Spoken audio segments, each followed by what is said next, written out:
Manusia meninggalkan rumah, harta, dan kenangan. Tapi kini kita meninggalkan sesuatu yang gak kalah pentingnya, yaitu data. Setiap pesan, foto, dan postingan adalah potongan diri kita yang tersimpan di dunia tanpa ujung. Notifikasi ulang tahun muncul padahal orangnya sudah tiada. Postingan lama lewat di beranda, komentar baru bermunculan, seolah-olah dia masih hidup. Pertanyaannya, kemana sebenarnya akun media sosial kita pergi saat kita meninggal? Apakah ia ikut terkubur bersama jasad kita? Atau justru tetap hidup di dunia digital yang tak mengenal akhir? Inilah kisah tentang kuburan digital. Kuburan digital, dunia maya yang tak pernah mati. Istilah kuburan digital bukan sekedar kiasan. Ini nyata, kumpulan akun media sosial, email, foto, dan jejak online yang tetap hidup meski pemiliknya sudah tiada. Setiap hari, ribuan orang di seluruh dunia meninggal, tapi akun mereka tetap aktif di internet. Menurut data internal Facebook, di tahun 2100 nanti, akun milik orang yang sudah meninggal akan melebihi akun orang hidup. Dunia maya perlahan berubah menjadi pemakaman raksasa. Lalu, apa yang sebenarnya terjadi pada akun kita? Yang pertama, Facebook dan Instagram. Facebook punya sistem bernama Memorialized Account. Ketika seseorang meninggal, keluarganya bisa meminta agar akunnya diubah jadi akun peringatan. Akun itu tetap bisa dilihat, tapi tidak bisa digunakan lagi. Di profilnya akan muncul tulisan kecil in memoriam. Kamu bahkan bisa melihat dari sekarang siapa yang akan mengelola akunmu nanti. Ini disebut legacy contact. Orang itu bisa mengganti foto profil, menulis postingan peringatan, atau menerima permintaan pertemanan baru. Tapi mereka tidak bisa membuka pesan pribadimu. Jadi, akunmu tetap ada, tapi hanya sebagai monumen digital, tempat orang mengenang, bukan berinteraksi. Yang kedua, Google dan Gmail. Google lebih sistematis. Mereka punya fitur bernama Inactive Account Manager. Kamu bisa atur kalau akunmu tidak aktif selama 3 bulan, 6 bulan, atau 1 tahun, maka Google akan mengirimkan peringatan. Jika tidak ada respon, sistem akan menganggap kamu sudah tiada dan mulai menjalankan instruksi yang kamu buat sebelumnya. Kamu bisa pilih menghapus semua data atau memberikan aksesnya kepada orang tertentu. Mereka bisa menerima file di Google Drive, foto, bahkan email penting. Dengan kata lain, Google memberi kamu kesempatan untuk mengatur kematian digitalmu sendiri. Yang ketiga, platform lain. X atau Twitter, TikTok, dan platform lain belum sebaik itu. Biasanya hanya keluarga dekat yang bisa meminta penghapusan akun. Tapi prosesnya agak sedikit rumit. Harus kirim surat kematian, identitas, dan itu pun belum tentu disetujui. Akibatnya, banyak akun milik orang yang sudah tiada tetap aktif bertahun-tahun. Sunyi, tapi masih ada di dunia maya. Siapa yang memiliki akun kita setelah kita meninggal?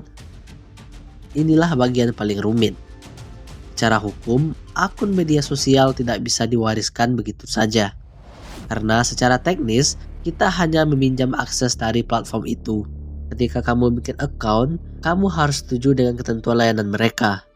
Dan di situ tertulis bahwa account tersebut milik perusahaan dan kamu hanya pengguna sementara. Jadi saat kamu meninggal, izin itu berakhir.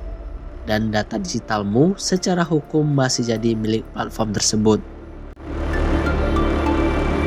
Tapi ini bukan sekedar soal hukum. Ini soal perasaan. Banyak keluarga ingin mengenang seseorang yang sudah tiada, tapi tidak bisa membuka akunnya karena alasan privasi. Ada yang hanya ingin mengambil foto kenangan, tapi terkunci selama di balik kebijakan keamanan. Salah satu kasus terkenalnya datang dari Jerman tahun 2018. Orang tua seorang gadis remaja menuntut Facebook agar mereka bisa mengakses akun anaknya yang meninggal. Setelah proses panjang, pengadilan akhirnya memutuskan bahwa akun digital bisa diwariskan sama seperti surat, foto, atau buku harian. Keputusan itu menjadi sejarah baru membuka jalan bagi hukum warisan digital di Eropa.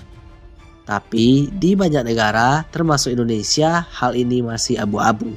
Artinya, jika kamu meninggal hari ini, belum tentu keluargamu bisa menghapus atau mewarisi akunmu secara sah. Aset digital, warisan yang tak terlihat. Sekarang kita bicara soal hal yang lebih nyata, yaitu aset digital. Dulu, warisan itu berbentuk rumah, tanah, atau uang. Tapi sekarang, sebagian besar dari hidup kita tersimpan di dunia maya. Channel YouTube, blog, akun games, karya digital, sampai dompet kripto. Semua punya nilai, baik secara emosional maupun finansial. Lalu pertanyaannya, siapa yang akan mengelola semuanya setelah kita tiada? Bayangkan, seseorang YouTuber yang meninggal, tapi channelnya masih menghasilkan uang setiap bulan dari iklan. Tanpa akses ke akun AdSense, pendapatan itu bisa menumpuk atau malah berhenti total kalau channelnya dihapus karena tidak aktif. Sama halnya dengan pemain game yang punya skill langkah bernilai jutaan atau investor kripto yang menyimpan aset tanpa membagikan private key-nya. Begitu mereka tiada, semuanya lenyap terkunci di balik kata sandi yang tak akan pernah dibuka lagi. Ada satu fakta menarik, menurut laporan Chainalysis, ada lebih dari 4 juta Bitcoin yang hilang selamanya karena pemiliknya meninggal tanpa meninggalkan akses. Nilainya sekitaran 200 triliun rupiah. Bayangin, harta sebanyak itu hilang karena tidak ada yang tahu passwordnya. Bisakah kita mengatur kematian digital kita sendiri? Jawabannya, bisa. Kita bisa mulai dengan langkah-langkah kecil, aktifkan legasi konteks di Facebook, atur inactive account manager di Google, simpan password penting di tempat aman, dan tulis pesan digital untuk orang-orang terdekatmu. Mungkin terdengar berlebihan, tapi dunia digital tidak mengenal kata mati. Dan satu-satunya cara untuk mengakhirinya dengan tenang adalah dengan mempersiapkannya. Kematian di dunia nyata adalah akhir dari tubuh, tapi di dunia digital bisa jadi itu justru awal dari kenangan yang abadi. Foto, pesan, video, dan status kita akan tetap berputar di antara miliaran data di internet. Jadi sebelum waktu itu datang, pikirkan baik-baik apa yang ingin kamu tinggalkan di dunia digital. Kenangan, pesan terakhir, atau justru keheningan. Karena di dunia digital, bahkan setelah mati pun, jejak kita tetap berbicara.